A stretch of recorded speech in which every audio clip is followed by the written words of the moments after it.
As we're out, we're always scoping for more areas. Like you never know where you can find it.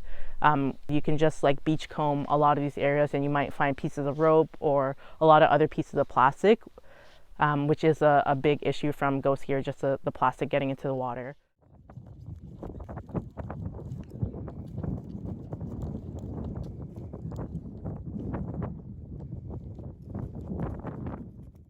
My name is Tivia Kanagasavson. I work with World Wildlife Fund Canada, and I am a marine conservation and fisheries specialist.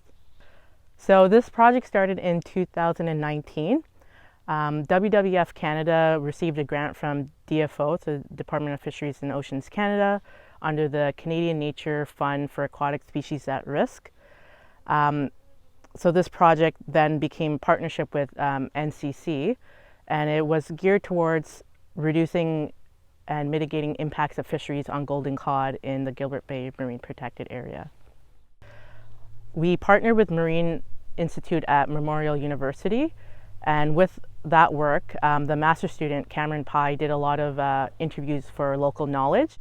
We then used that information to go about the work, and we realized that ghost gear could be an issue that is affecting golden cod and can potentially lead to the decline of golden cod in the Gilbert Bay Marine Protected Area. Ghost gear is also known as abandoned, lost, or discarded fishing gear, and it has a really detrimental effect on aquatic habitats. It affects a lot of marine wildlife, and a lot of this also leads to microplastic pollution. So we decided to see what we can do about reducing ghost gear, which included identifying ghost gear, then retrieving gear, and then now we're looking at ways to effectively manage ghost gear. My name is Kristen Milbury. I'm the aquatic biologist for the Nunavut Community Council. I work for the Department of Environment and Natural Resources there. Yeah, so this project, we call it the Gilbert Bay Marine Protected Area Ghost Gear Project. The main purpose of this project is to clean up ghost gear from areas in and around Gilbert Bay Marine Protected Area, with the main target of protecting golden cod, which is a subpopulation of cod that is specific to the Gilbert Bay Marine Protected Area. Yeah, so they're a genetically distinct population of cod, and it's really important to maintain that genetic diversity. So we want to clean up fishing nets and old gear that may cause negative impacts to their habitat, as well as mitigate any accidental catches that occur to other species, including golden cod, in the marine protected area.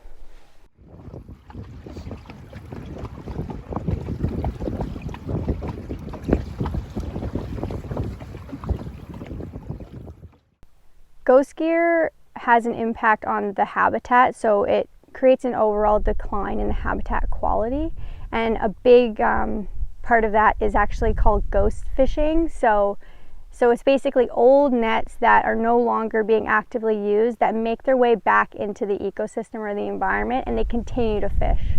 So of course you can imagine that's really hard on any sort of marine mammals that get caught up in the nets, any fish that just continue to fish as long as the nets are out there. So it's really important for us to remove nets that are already in the system, as well as prevent nets from getting into the system. So yeah, we're sort of really focusing on mitigating any of that net getting into the ecosystem and causing that ghost fishing.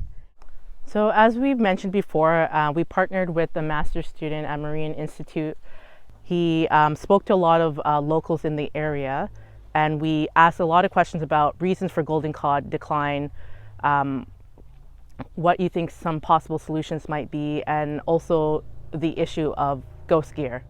And so through these interviews, residents were able to target and identify areas within the Gilbert Bay Marine Protected Area which may be hotspots for ghost gear.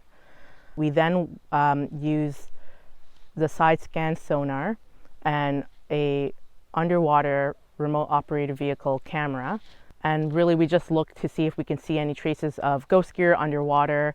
We did find a few nets and traps that were in shallow base sites, but as we were out on the water, we saw a lot of sites where there were actually ghost gear on land. So this is just like along shores, wharves, stages that have been abandoned or are collapsing, and we retrieved some of that gear last year, and this year we just finished collecting the last bit of that land-based gear that we identified. So with the assistance of locals, we've been able to retrieve gear with the use of winch to haul it up into the longliner, and then we transferred it over to the wharf. But for the land-based sites, we go off on a speedboat, we get off on land, and we collect it with our hands. We use scissors and knives to cut it off when it's tangled up. We put them in bags and tote bins, and we're able to use other boats and just a lot of different other equipment to retrieve the gear as well. I know that ghost gear, there's been a bit of gear lifted around over the years, people's last gear for sure. It on some of the the fishing banks, and actually some around the stages net, and it's it's probably better for the environment to get all this plastics. And the way monofilament line knits net is they never rot. So if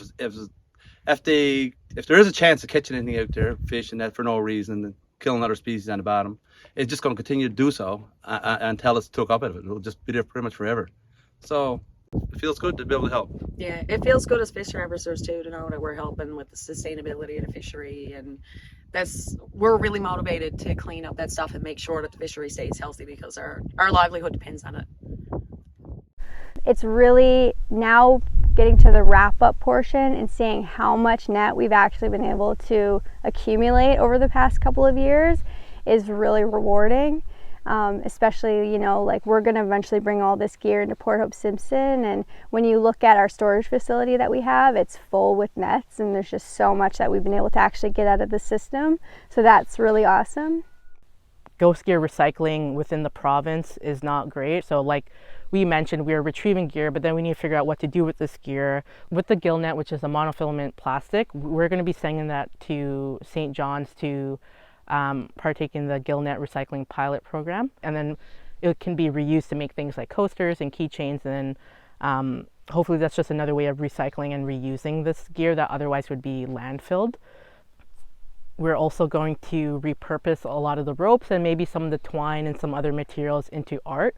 We're hoping to have a artist-led workshop where we're going to talk about the impacts of ghost gear, the importance of retrieving and effectively managing ghost gear, as well as figuring out with locals innovative solutions to repurpose the gear.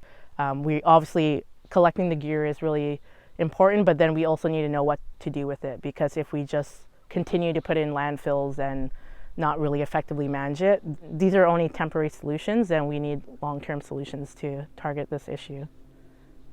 It's a priority for NCC to protect any sort of resource that is important to the people of Nunavut, and golden cod is a big one of those resources.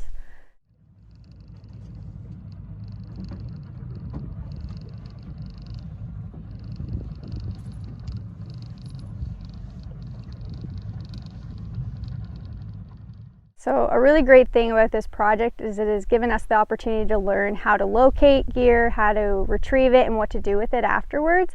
So now NCC has the capabilities to now take this and go to other communities, not just the Gilbert Bay Marine Protected Area. So now we want to try to start targeting locations all across Nunavut and really trying to remove any sort of threats or nets or mitigate any sort of impact that ghost gear has on harbors and marine environments all around the coast.